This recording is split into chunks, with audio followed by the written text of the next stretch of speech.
Hi, my name is Kendy Alvarez. I have the honor of serving as the mayor for the borough of Lewisburg, and I am on the Untold interview. Who's your favorite rapper right now? I haven't really. Dun dun dun dun. It might be Glorilla.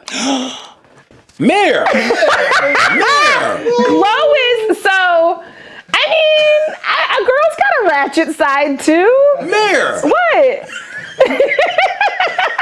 Glorilla! It's 7 p.m. Friday. No.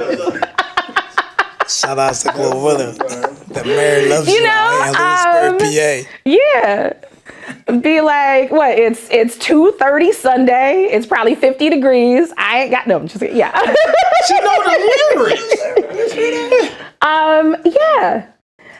I had a conversation with a friend of mine recently. I was feeling kind of, feeling like I was unsure of myself. And then I saw a TikTok that said something along the lines of, one of the challenges that women in their late 30s and early 40s are having with that sense of like imposter syndrome and whatnot is that they've transitioned from some of the music that used to build them up.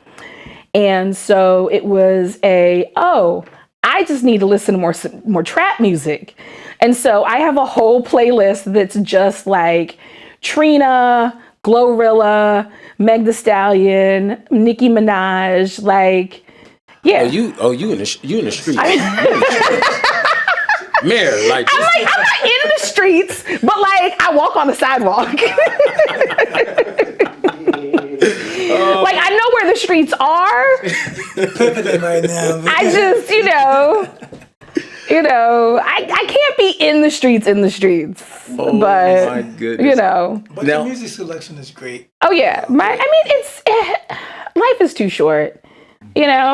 Listen to good music. Do what moves you.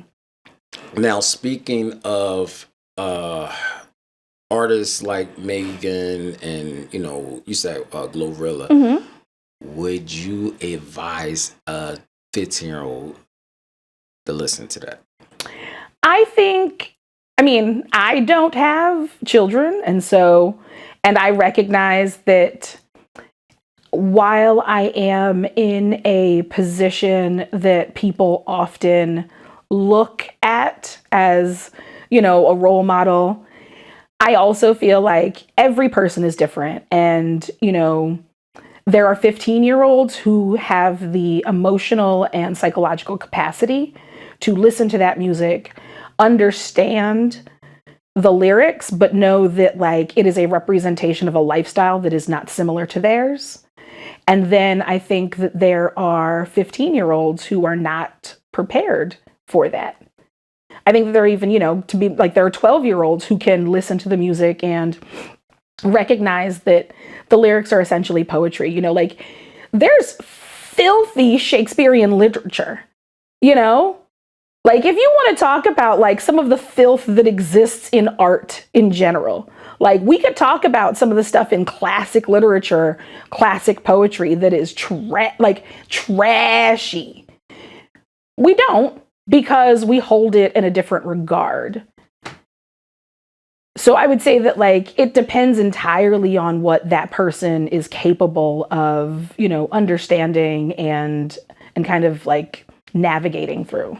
Now, is it safe to say those artists are not a role model for today's youth growing up? I think that we've made a mistake across the board of holding celebrity or people in public, whether public office or in the public, just in general, as role models. Your role models should be the people that you interact with every day in life. Like the people that you actually get to see their whole lives, not just a representation of like what they project either in media or on social media or on TV. Those should not be your role models. If those are the people that you're looking up to, like there is a lack of substance within your own life. Now, for a 16-year-old kid, that they can't escape listening to the ratchet music.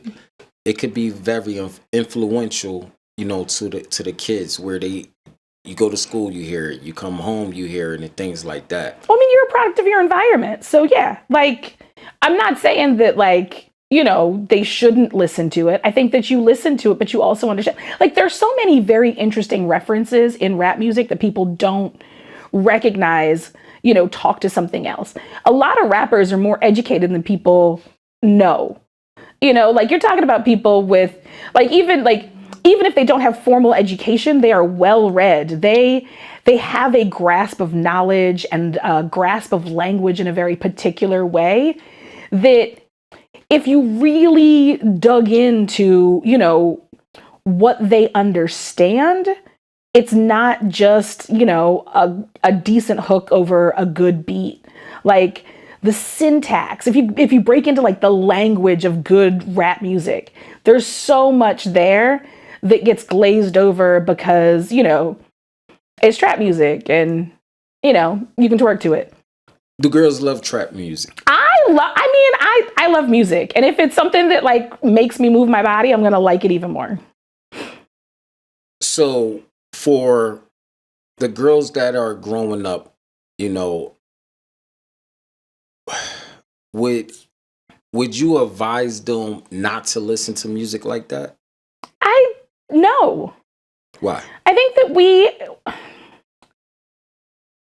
we far too, like, why would you not listen to it? It exists. It's a part of, like, especially if it's a part of your culture. Like, if you are a Black teenager, in America, this is a part of your culture.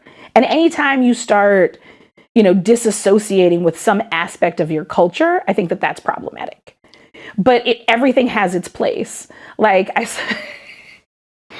again, that, the internet brings you very interesting things on a daily basis. The fact that churches are now singing Madonna's Like a Prayer in church. Wow. Do you know what that song is not about Jesus? It's definitely not. And I'm like, are we just deciding that we're going to take it out of its original context and appropriate it? I mean, okay, if that's what you want to do, you're going to, like, that's fine. But I think that, you have to recognize what the content, like, what things are created for. And a lot of music in Black cultures, and I think that's across the diaspora, it's about a celebration. It's about reflection, but it's also storytelling. And so much of trap music, tells a very particular story about a particular experience. And so there's a place for it in the grand scheme of things. Now, what do you say for artists like Cardi B that said, she kind of, like, glamorized the lyric where she said that she drugged the guy, robbed him for his money? What do you say? I think that, music is also entertainment. I mean, I don't know her to know whether or not there's truth in that. I think that if we're going to start critiquing lyrics, we have to start critiquing lyrics across the board. And, there's a lot of things that get said in a lot of other music that's questionable. Today's women that listen to just music in general. Once upon a time, there was a lady back in the early... Well, see, here I thought you were going to be like, once upon a time, I was a hoe. She's a hip-hop head. Once upon a time, not long ago, I was a Mayor. Sorry, see, it just comes out. So, I'm not going to say it. I'm just throwing the interview completely off here with reciting lyrics. There was a lady she was an activist. Her name was Dolores Tucker. And she was going against rap lyrics that, the males calling women out their names, exploiting them. And now you see artists like the Sexy Reds, the Megans, they're cool with, exploiting themselves, and a lot of them are cool. Are they exploiting themselves, though? Or are they capitalizing on the exploitation of sex? That's very interesting. You know, I think that what you have to recognize is that there was a particular power dynamic that has existed both in this country, but also in the music industry that is different. And so if it's, you know, in the 1970s, women could not get their own bank accounts. So like we talk about the history of like Ike and Tina and all of that. And a lot of that power that Ike had was specifically based on a structure of power that existed in this country.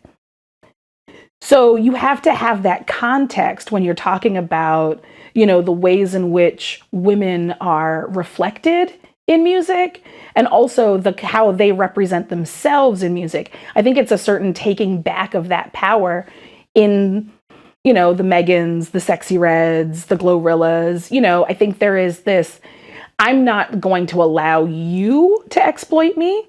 I am choosing to display my sexuality and my sensuality in a very particular way. And there's a long history for it in music. Now, I agree they are capitalizing off of it. They're making a ton of money. But are they capitalizing it at our children's expense?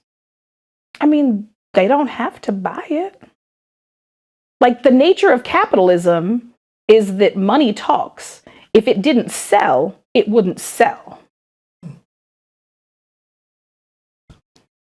So, are women looking for love today?